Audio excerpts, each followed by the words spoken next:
Hello students, welcome to class 10th and today we are starting the chapter of history because only one chapter is remaining in history now. So we are starting the chapter of history, that is age of industrialization. Age of industrialization के बारे में हम पढ़ेंगे. Age of industrialization क्या है? History का chapter number 5 और 5th chapter है. सो एज ऑफ इंडस्ट्रियलाइजेशन के बारे में हम पढ़ेंगे कि इंडस्ट्रियलाइजेशन है जो वो कैसे स्टार्ट हुआ, क्या हुआ इंडस्ट्रियलाइजेशन में, क्यों इसको इतना ज़्यादा इम्पोर्टेंस दी जाती है. तो ये देखिए, डाउन ऑफ द सेंचुरी का जो उदय यानी जो स्टार्टिंग हुई उसकी एक आपको पिक्चर दे रखी है. मार्च एंड 2 स्टेप्स, 2 कदम चलने के लिए आपको स्टेप्स के लिए. तो ये E.T. पॉल ने बनाई है, ये जो पेंटिंग है E.T. पॉल ने बनाई है न्यूयॉर्क इंग्लैंड के. So let's see about the chapter now. In 1900 a popular musical publisher E.T. Paul, एक बहुत ही बड़े म्यूज़िकल पब्लिशर थे E.T. पॉल. प्रोड्यूस किया उन्होंने म्यूज़िक बुक को. That had a picture on the cover page, उन्होंने एक म्यूज़िक बुक को इस्टेब्लिश किया, प्रोड्यूस किया, जिसमें उनके कवर पेज पे जो पिक्चर थी उसमें अनाउंस हो रखा था dawn of the century. As you can see the illustration, जैसे कि आप अपने आप जो पिक्चर देखी. At the centre of this picture, इसमें एक गॉडेस लाइक फिगर है जो कि एक एंजल जैसे साउंड कर रही है, जो कि एक एंजल है, जैसे प्रोग्रेस की कोई एंजल हो. Bearing the flag of the new century, जो कि एक नई सेंचुरी का फ्लैग लेकर चल रही है. ये देखिए, एक नई सेंचुरी का फ्लैग लेकर ये चल रही है. और she is gently perched on a wheel, ये एक व्हील पर चल रही है जो कि एक विंग्स के साथ है. सिंबलाइजिंग टाइम, जो कि टाइम को सिंबलाइज कर रहा है कि टाइम जो है वो क्या होता जाता है, टाइम जो है वो धीरे धीरे चलता रहता है, टाइम कॉन्टीन्यूसली चलता रहता है. हर flight is taking her into the future, उसकी जो फ्लाइट यानी उसकी जो उड़ान है वो उसे फ्यूचर में लेकर जा रही है. फ्लोटिंग अबाउट बिहाइंड हर, और उसके ऊपर उड़ती उड़ती उसके पीछे are the signs of progress. जब वो उड़ रही है तो उसके पीछे तरक्की यानी प्रोग्रेस मीन्स डेवलपमेंट की कुछ साइंस हैं, जैसे railway, camera, machines, printing press, factories etcetera etcetera. उसकी फ़्लाइट जो है taking her into the future, वो उसे फ्यूचर में लेकर जा रही है और उसके पीछे काफ़ी सारे प्रोग्रेस के साइन दिखाई दे रहे हैं. This glorification of machines and technology is even more marked in a picture which appeared on the pages of a trade magazine over 100 years ago. ये जो ग्लोरिफिकेशन थी ये कम से कम 100 ईयर्स अगो की पिक्चर है ट्रेड मैगजीन पर. It shows 2 magician, जो next picture की हम बात कर रहे हैं, अभी देखेंगे आप उस पिक्चर को. इसमें 2 मैजिशियंस को दिखाया गया है. एक तो अलादीन है टॉप में, from the Orient, who is a beautiful palace, जिसने एक ब्यूटिफुल पैलेस बनाया है विद हिज मैजिक लैम्प, अपने मैजिक लैम्प से. ये देखिए, ये 2 मैजिशियन हैं. इसने देखिए 2 मैजिशियंस हैं, इसने अपने इससे ये बनाया है.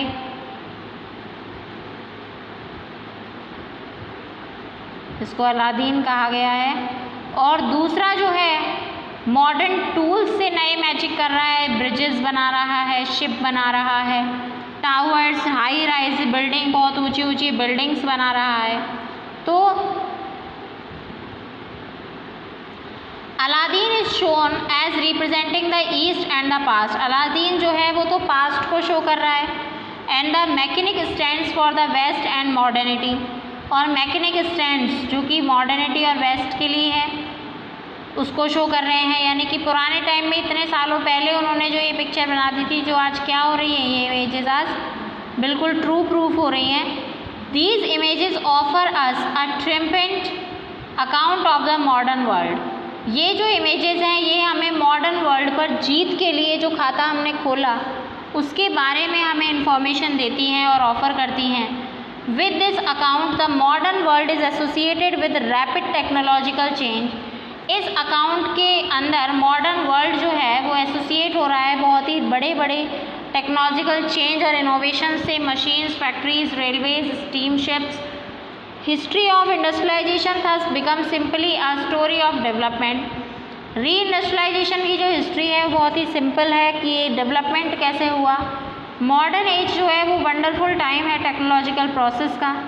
These images and associations have now become a part of popular imagination। ये images बहुत ही अच्छी imagination को शो करती हैं। क्यों imagination को शो करती हैं? Because ये आज के टाइम की truth को शो कर रही हैं, that's why। How have these images developed? In images को कैसे develop किया गया? How do we relate to these ideas? In ideas से हम कैसे relate करते हैं? Is industrialization always based on rapid technological development? क्या इंडस्ट्रियलाइजेशन हमेशा रैपिड टेक्नोलॉजिकल डेवलपमेंट पर ही डिपेंड होता है? Can we today continue to glorify continuous mechanism of all work? क्या हम आज की जो मैकेनाइजेशन है उसको इस पर बेस्ड मान सकते हैं? What has industrialisation meant to people's life? लोगों की लाइफ के लिए इसने क्या किया? ऐसे कुछ आंसर्स जो हैं वो आज हम इस चैप्टर में पढ़ेंगे। So here we go for the chapter।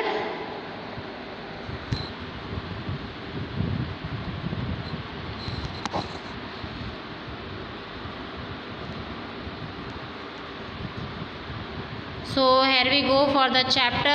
The topic first, before the industrial revolution। Industrial revolution से पहले जो कंडीशंस थी वो कैसी थी, इनके बारे में आज हम पढ़ेंगे।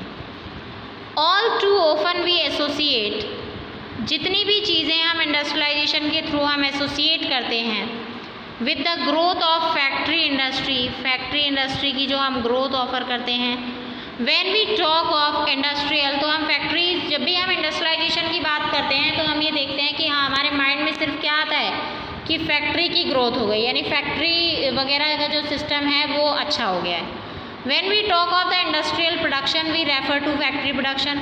और जब भी हम इंडस्ट्रियल प्रोडक्शन के बारे में बात करते हैं तो भी हम किसके बारे में बात करते हैं? फैक्ट्री प्रोडक्शन के बारे में बात करते हैं।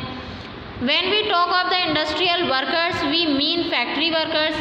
जब भी हम इंडस्ट्रियल वर्कर्स के बारे में बात करते हैं तो फैक्ट्री वर्कर्स के बारे में हम बात करते हैं। Histories of industrialisation very often begin with the setting up of the first factories. Industrialisation की जो हिस्ट्री है वो स्टार्ट ही होती है सबसे पहले फैक्ट्रीज से, क्योंकि जब भी हम इंडस्ट्रीज़ के बारे में बात करते हैं, कहीं पे भी देखिए आप जब बात करते हैं कि ये तो इंडस्ट्रियल एरिया है, इंडस्ट्रियल एरिया का मतलब हमारे पास सिर्फ वही आता है कि ये फैक्ट्री एरिया है। There is a problem with such ideas, तो ऐसे आइडियाज़ से हमें कुछ प्रॉब्लम्स हैं। Even before factories begin to dot the landscape in England and Europe. वैसे तो जो फैक्ट्रीज़ हैं वही आई सबसे पहले इंग्लैंड एंड यूरोप में, यहाँ तक कि there was a large scale industrial production, और ये बहुत ही लार्ज स्केल का इंडस्ट्रियल प्रोडक्शन था। This was not based on the factories, लेकिन ये जो इंडस्ट्रियल प्रोडक्शन था वो फैक्ट्रीज पर बेस्ड नहीं था। बहुत ही आश्चर्यजनक बात है कि इंडस्ट्रियल प्रोडक्शन था, फैक्ट्रीज पर बेस्ड नहीं था। सो देखते हैं कि ये क्या था। Many historians now refer to this phase of industrialisation as proto industrialisation. बहुत सारे हिस्टोरियंस ने इसे क्या कहा है? प्रोटो इंडस्ट्रियलाइजेशन कहा है। In the 17th and 18th century, 17th and 18th century में मर्चेंट्स फ्रॉम टाउन्स, जो टाउन्स से मर्चेंट्स थे यानी व्यापारी थे, उन्होंने यूरोप के जो टाउन्स में जो मर्चेंट्स थे उन्होंने स्टार्ट किया कंट्री साइड में supplying money to peasants and artisans. उन्होंने पीजेंट्स और आर्टिशंस को मनी सप्लाई करना स्टार्ट किया, persuading them to produce for an international market. उन्हें परस्यूएड किया इंटरनेशनल मार्केट के लिए।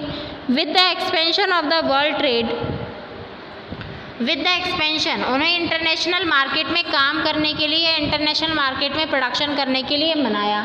जो भी किसान थे और जो हैंडीक्राफ्ट्स वगैरह का काम करते थे उन सभी को। With the expansion of world trade, the acquisition of colonies in different parts of the world, इस expansions के through the demand for the goods began growing, जो डिमांड थी गुड्स की वो धीरे धीरे इंक्रीज होने लगी। But merchant could not expand production with in the town, लेकिन मर्चेंट जो थे वो टाउन में अपना प्रोडक्शन जो थे वो बहुत ज़्यादा एक्सपेंड नहीं कर सके। This was because here urban crafts and trade guilds were powerful, क्योंकि यहाँ पर जो अर्बन जो एरियाज थे यानी शहरी जो एरियाज थे वहाँ के जो ट्रेड गिल्ड्स थे वो ज़्यादा पावरफुल थे, वहाँ का ट्रेड एंड कम्युनिकेशन एसोसिएशन ज़्यादा पावरफुल थे। These were associations of producer that trend crafts people, क्योंकि वहाँ पर ऐसे प्रोड्यूसर्स की एसोसिएशंस थी जो कि क्राफ्ट पीपल्स को ट्रेंड करते थे। मेंटेन कंट्रोल ओवर प्रोडक्शंस पर भी उनका ही कंट्रोल होता था। रेगुलेटेड कॉम्पिटिशन्स एंड प्राइसेस, जो भी प्राइसेस हैं कॉम्पिटिशन्स हैं उन सभी को रेगुलेट करना भी इन्हीं का ही काम होता था। Restricted the entry of new people, नए लोगों की ट्रेड के अंदर एंट्री बिल्कुल मना थी, रेस्ट्रिक्शंस थे उन पर भी। Rulers granted different guilds, rulers जो थे उनको अलग अलग टाइप के गिल्ड्स जो कि मोनोपोली राइट दिए गए थे स्पेसिफिक प्रोडक्ट पर, यानी हर प्रोडक्ट पर हर पर्सन को कुछ स्पेसिफिक राइट्स दिए गए थे हर प्रोड्यूसर को, कि इसके अलावा और उसे कोई भी, यानी उन पे मोनोपोली थी। इसके अलावा जो भी प्रोडक्ट किसी एक को दे दिया गया उसके अलावा कोई और पर्सन उस पर क्या नहीं कर सकता, उसका प्रोडक्शन नहीं कर सकता। तो इसी वजह से जो नए मर्चेंट्स थे उनके लिए टाउन में बिजनेस सेटअप करना बहुत ही मुश्किल काम था। So they turn to the countryside, तो वो कंट्री साइड की तरफ थोड़ा घूमे, कंट्री साइड में वो गए इन द कंट्री साइड। और कंट्री साइड में जब उन्होंने देखा पुअर पीजेंट्स और आर्टिशंस जो थे वो मर्चेंट्स के साथ काम कर रहे थे, तो उन्होंने स्टार्ट कर दिया उनके साथ वर्क करना। As you have seen the text book, आपने लास्ट ईयर की टेक्स्ट बुक में देखा होगा कि ओपन फील्ड्स जो थे वो धीरे धीरे कम होते जा रहे थे and Commons were being closed, और धीरे धीरे बहुत ही बंद होते जा रहे थे।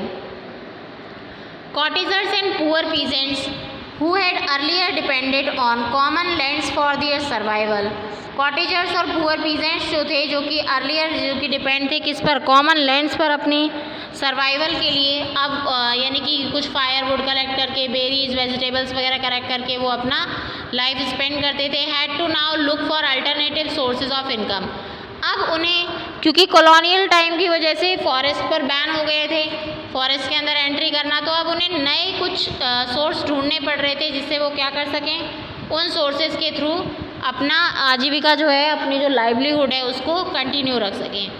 Many had टिनी plots of land, उनमें से बहुत सारे लोगों के पास बहुत सारे टिनी प्लॉट्स ऑफ लैंड थे which could not provide work for all members of the household, जिसमें could not provide work for all members of the household, सभी मेम्बर्स के लिए प्रोवाइड नहीं किया जा सकता था work.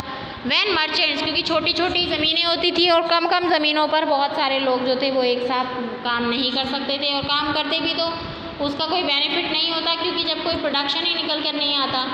So when merchants came around, तो जब मर्चेंट्स यहाँ पर आए, ऑफर्ड एडवांसेज, उन्होंने उन्हें एडवांस ऑफ़र किए to produce goods and for them, अपने लिए गुड्स प्रोड्यूस करने के लिए।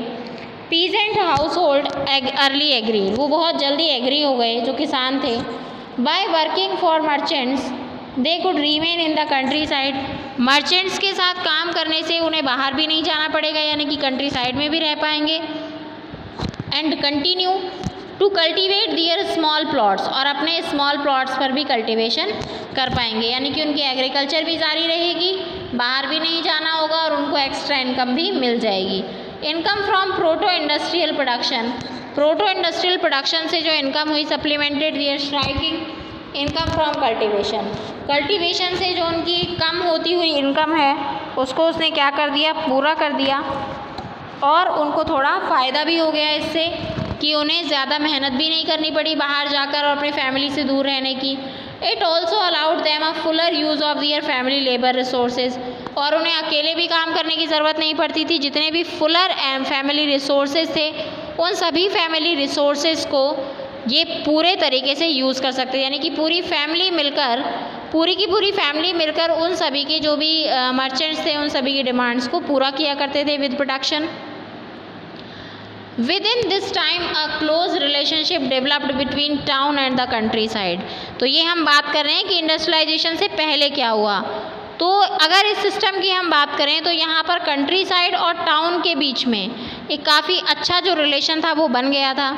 Merchants were based in town but the work was done mostly in the countryside, merchants जो थे वैसे तो वो टाउन्स पर बेस्ड हैं, रहते तो टाउन्स में थे, लेकिन उनका ज़्यादातर वर्क जो था वो कंट्री साइड, यानी कि कंट्री जहाँ पर बहुत ज़्यादा पॉपुलर नहीं है, रिमोट एरियाज़ में, वहाँ उनका वर्क होता था। A merchant clothier in England purchase wool from a wool stapler, एक मर्चेंट क्लोथियर जो था इंग्लैंड में, वो वूल स्टेपलर से वूल खरीदता था, carried it to the spinners, और उसे जो काटने वाले होते हैं, जो सूत काटने वाले जो होते हैं, चरखे वगैरह से काटते हैं, हैंडलूम से करते हैं, उनके पास ले जाते थे और वहाँ पर उनसे थ्रेड बनवाते थे। Spun was taken in subsequent stages. Production to the weavers, फिर वीवर्स के पास ले जाता, फिर फुलर्स के पास और फिर डायर्स के पास। तो यानी कि कंट्री साइड के अंदर ही उसे घुमा घुमा कर और ये क्या कर देते थे, अपना प्रोडक्शन कंप्लीट करवा लेते थे।